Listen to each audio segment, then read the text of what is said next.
often gets missed is that preparation isn't just a waiting period, it's an opportunity.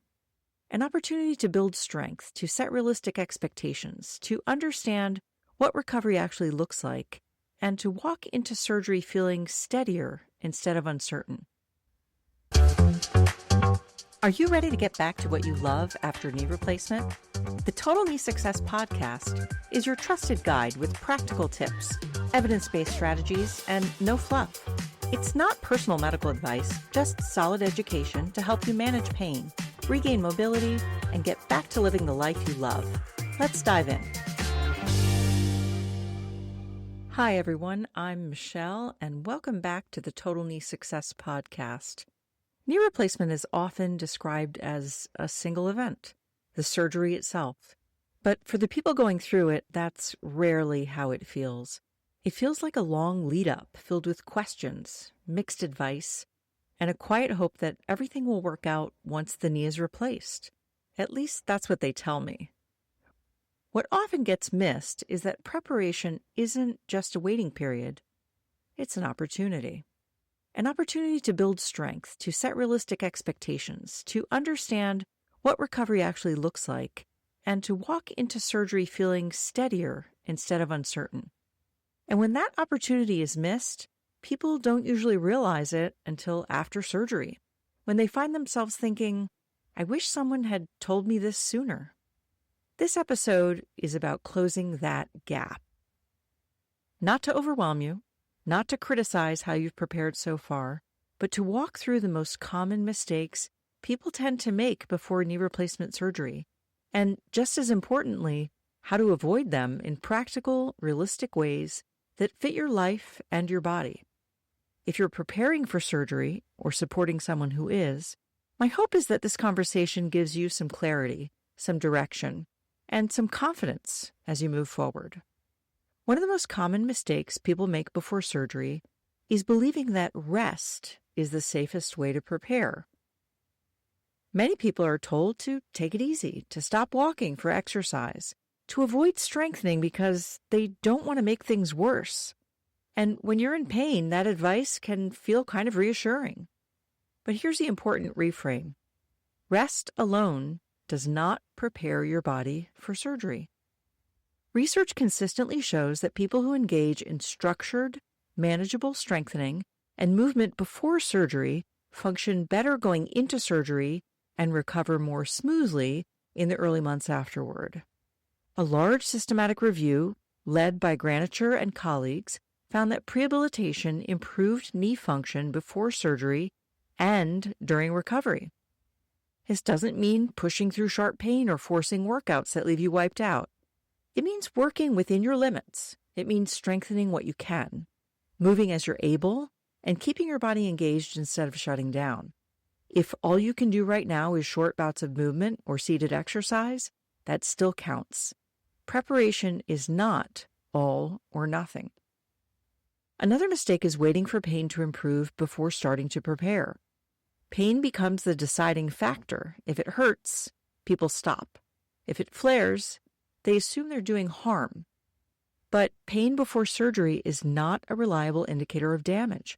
Often it reflects joint stiffness, muscle weakness, or a nervous system that's been on high alert for a very long time. Avoiding movement because of pain can actually increase sensitivity and make recovery harder later. Avoiding movement can sometimes make the body feel even more sensitive over time. When we move less, muscles can become weaker, joints can feel stiffer, and the nervous system can become more protective, all of which can make everyday movement feel more painful, even when no new damage is occurring. That's why gradual, appropriate movement before surgery plays such an important role in keeping your system ready for what's ahead. It helps keep the body engaged, maintains muscle support, and gives the nervous system steady reminders that movement is safe. Recent work by Bricca and colleagues addressed the fear that exercise wears down the knee joint and showed that appropriately dosed exercise does not accelerate joint damage, and instead it improves support around the joint and confidence in movement. So the goal before surgery isn't zero pain. I don't think that's likely to happen, That's probably one of the reasons why you're choosing to have a knee replacement. The goal is learning what types of discomfort are acceptable and which sensations tend to ease as your body warms up or gently adjusts to movement. And this helps you recognize the difference between discomfort that naturally settles and discomfort that signals you should adjust, allowing you to keep moving safely. You don't need to be fearless. You just need guidance and reassurance that some discomfort is actually part of the process, not a warning sign. Another common misstep is focusing on the knee and ignoring the rest of the body. It's all connected.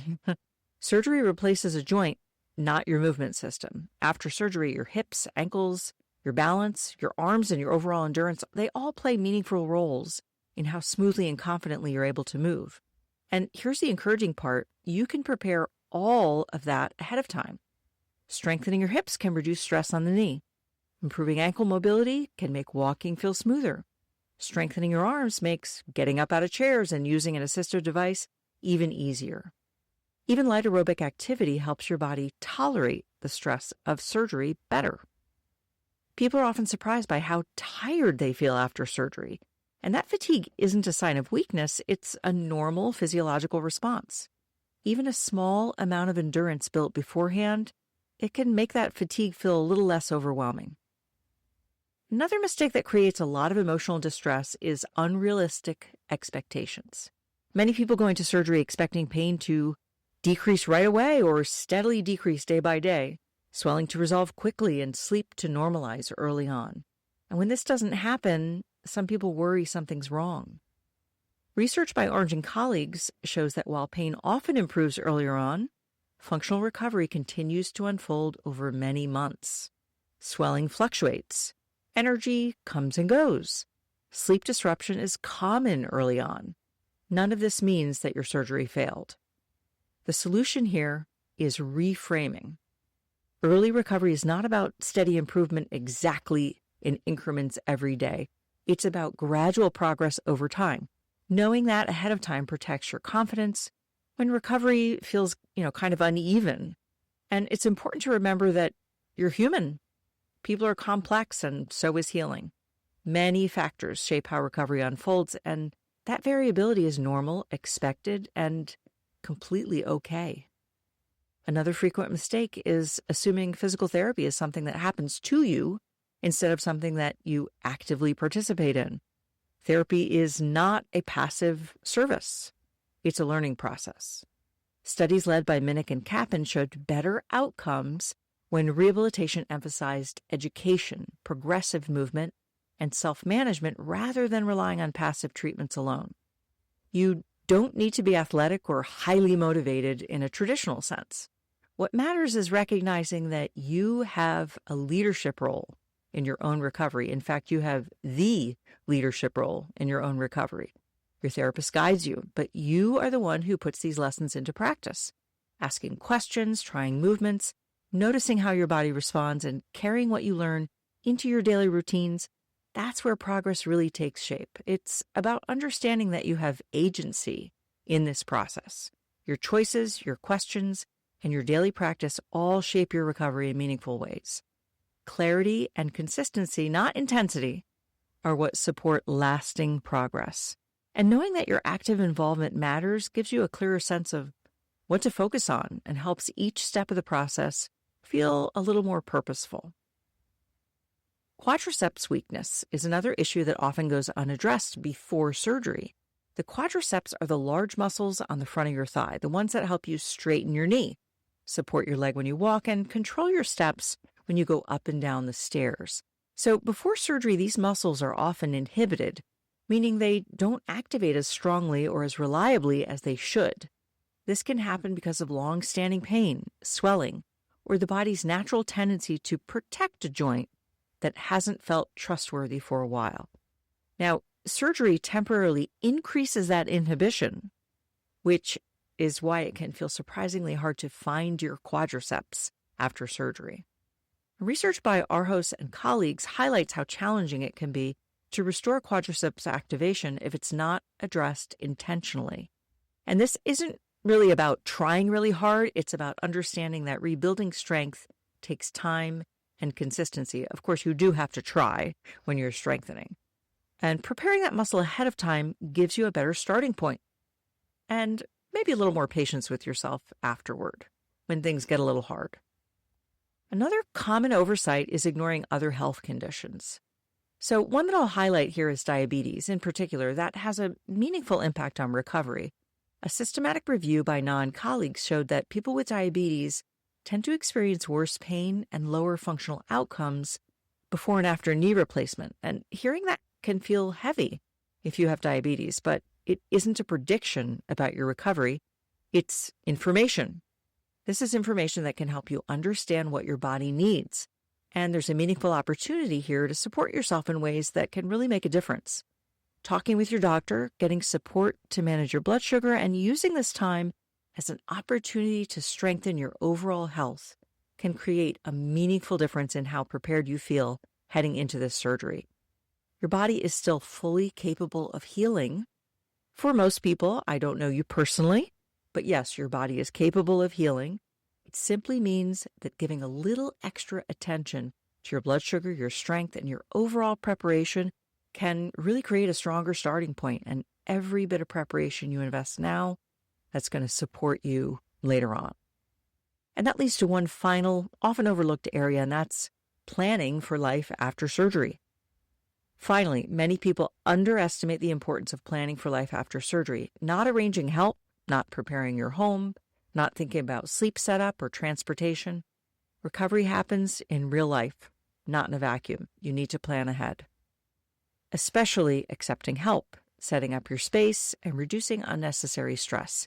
All of this allows your energy to go toward healing instead of problem solving, like fresh new problem solving, when you're already tired right after surgery. So if you'd like help thinking through those early decisions, I've put together a Ready for Takeoff, your 2-week knee replacement launch plan, and that walks you through what actually matters in the last 2 weeks before surgery so you're preparing and you're not trying to figure everything out when you're exhausted after surgery. And you can find the link in the show notes, or you can go directly to totalkneesuccess.com, and that's a free download. Remember, knee replacement is not just a surgical event, it's a process that begins well before the operating room. When you prepare with intention, physically, mentally, practically, you don't just recover better, you feel more grounded and more capable navigating the road ahead. And as I continue building more resources to support that preparation, I also want you to know that the Knee Replacement Game Plan, a comprehensive book designed to support smart preparation before knee replacement, is scheduled to be released in late 2025, and I'll be sharing more details as it gets closer, and you can always visit totalkneesuccess.com for the latest information and resources. So if you're looking ahead, in episode 30, we're going to talk about sleep after knee replacement, what positions actually work, what tends to make things harder, and how to protect your knee while still getting the rest your body really, really needs. And if there's one thing I hope you take from today, it's this: you don't need to prepare perfectly.